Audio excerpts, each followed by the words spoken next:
특정 기독교 신념이 저 멀리 중동의 지정학, 특히 미국과 이란의 전쟁 가능성에까지 영향을 미칠 수 있다면 믿으시겠어요? 오늘 이 원본 자료를 바탕으로 기독교 시온주의와 중동 분쟁 사이에 아주 복잡하고도 흥미로운 관계를 한번 들여다보려고 합니다. 그래서 가장 궁금한 질문이죠. 미국은 이란과 전쟁을 할까요? 오늘 우리가 분석할 자료에 따르면 이 질문에 대한 대답은 아주 단호하게 그렇다는 겁니다. 그런데 말이죠. 그 이유가 우리가 흔히 생각하는 석유 문제나 그런 지정학적인 게 아니라는 거예요. 진짜 이유는 아주 놀랍게도 특정 기독교 신학 해석에서 출발한다는 거죠. 자, 이 놀라운 주장을 제대로 이해하려면 먼저 기독교의 아주 핵심적인 개념, 바로 예언된 전쟁이라는 아이디어를 살펴봐야 합니다. 바로 재림인데요. 예수가 언젠가 지상으로 돌아온다는 믿음이죠. 이 자료에 따르면요, 기독교의 역사는 거의 이 재림이 언제 그리고 어떻게 일어날 것인가에 대한 기나긴 논쟁의 역사였다고 해도 과언이 아닙니다. 자, 이게 진짜 재밌는 부분인데요. 처음 기독교는 억압받는 사람들을 위한 곧 더 좋은 세상이 올 거라는 혁명적인 종교였잖아요. 그런데 로마 제국의 공식 종교가 되면서 이 재림의 의미가 완전히 180도 바뀌어버리는 거죠. 그냥 걱정할 필요 없는 은유 정도로요. 하지만 이 종말에 대한 논쟁이 여기서 끝난 게 아니에요. 오히려 시간이 흐르면서 더 복잡해지고 재림을 해석하는 여러 다른 신학적 관점들이 생겨나게 됩니다. 보시면 크게 4가지 관점이 있죠. 은유다. 우리가 세상을 좋게 만들면 오신다. 때가 되면 오신다. 그런데 여기서 우리가 주목해야 할 건 바로 이 마지막 세대주의적 전천연설입니다. 우리가 재림이 일어나도록 계획을 따라야 한다는 거죠. 이게 오늘 이야기의 열쇠예요.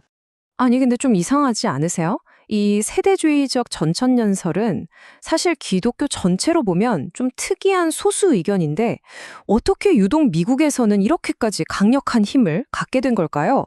그 답은 미국의 뿌리에서 찾을 수 있습니다. 이 자료는 바로 이 지점을 파고드는데요. 미국의 시작 자체가 성경을 각자 해석하는 걸 중요하게 여겼던 종교 개혁에서부터 출발한다는 겁니다. 이런 사람들이 영국 왕과 부딪히니까 왕이 이 사람들을 아메리카 대륙으로 보내서 너희들만의 천국을 만들어 보라고 한 거죠. 그러니까 이런 배경 때문에 미국에서는 아주 독특한 문화가 만들어진 거예요. 성경을 최고 권위로 두고 지상에 하느님의 왕국을 건설하겠다는 이념. 이게 그냥 종교적 믿음을 넘어서서 거의 국가 정체성의 일부처럼 된 거죠. 자, 그럼 이 믿음이 구체적으로 어떤 청사진, 그러니까 어떤 실행 계획으로 이어지는지 한번 보죠. 이 둘의 차이가 정말 결정적인데요. 기존의 관점은 재림을 약속으로 보고 그냥 신의 때를 기다리는 거였어요. 하지만 이 세대주의는 재림을 계획으로 봅니다. 신자들이 특정 단계를 실행해서 재림을 적극적으로 이끌어내야 한다는 거죠. 완전히 다르죠. 자, 그 계획이라는 게 바로 이겁니다. 일종의 예언 성취 체크리스트 같은 거죠. 그리고 보세요. 1단계. 이스라엘 국가 재건. 이 사람들은 이게 1948년에 이미 이루어졌다고 보는 거예요. 체크. 이제 다음 단계로 가야 한다는 거죠. 바로 이 예언 체크리스트가 그냥 교회 안에만 머무르는 게 아니라 아주 강력한 정치적인 힘을 가진 이데올로기, 바로 기독교 시온주의로 발전하게 됩니다. 그러니까 기독교 시온주의가 뭐냐면요. 성경 예언을 이루기 위해서 기독교인들이 유대인의 이스라엘 지배를 지지해야 할 종교적 의무가 있다는 믿음이에요. 이 사람들에게 이스라엘을 지지하는 건 그냥 외교 정책 중 하나가 아닌 거예요. 이건 신의 계획을 이루기 위한 필수 과제인 거죠. 자, 그러다 보니까 정말 놀라운 결론에 이르게 되는데요. 바로 이거예요. 이 사람들은 중동에서 전쟁이 일어나는 걸 적극적으로 부추긴다는 겁니다. 왜냐? 그게 바로 예언의 필수 단계. 아까 본 체크리스트의 2단계니까요. 전쟁이 피해야 할 비극이 아니라 오히려 기다리고 성취해야 할 예언의 일부가 되는 거죠. 자, 그럼 이 믿음이 어떻게 힘을 얻고 실제 미국의 정책에까지 영향을 미치게 될까요? 이 자료의 주장을 정리해보자면 이렇습니다. 미국의 외교 정책을 움직이는 사람들 중에 이런 기독교 시온주의의 후예들이 있고 이들은 이스라엘을 보호하는 게 신의 명령이라고 믿는다는 거죠. 그래서 이스라엘과 이란이 전쟁을 벌이는 걸 부정적인 게 아니라 오히려 예언이 이루어지는 긍정적인 과정으로 본다는 거예요. 당연히 이스라엘 입장에서는 이걸 이용할 수 있겠죠. 미국이 어떤 상황에서도 우리 편을 들어줄 거라는 확신이 있으니까요. 근데 여전히 드는 의문이 있죠. 이게 어쨌든 소수의 믿음인데 어떻게 점점 더 그 영향력이 커지고 있다는 걸까요?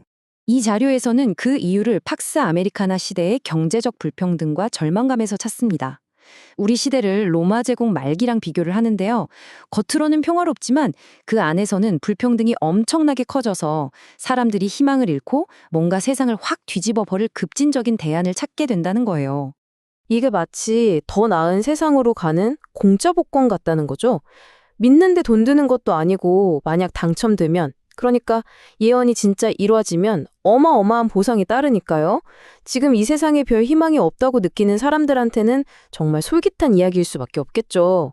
자, 그래서 마지막으로 이 자료가 우리에게 던지는 아주 묵직한 질문이 남습니다. 예언이 정책이 될 때 무엇이 벌어질까요? 한 나라의 외교 정책이 단순히 국익을 넘어서서 이것이 신의 뜻이다 라는 믿음에 따라 움직이기 시작할 때 과연 이 세계는 어떻게 될까요?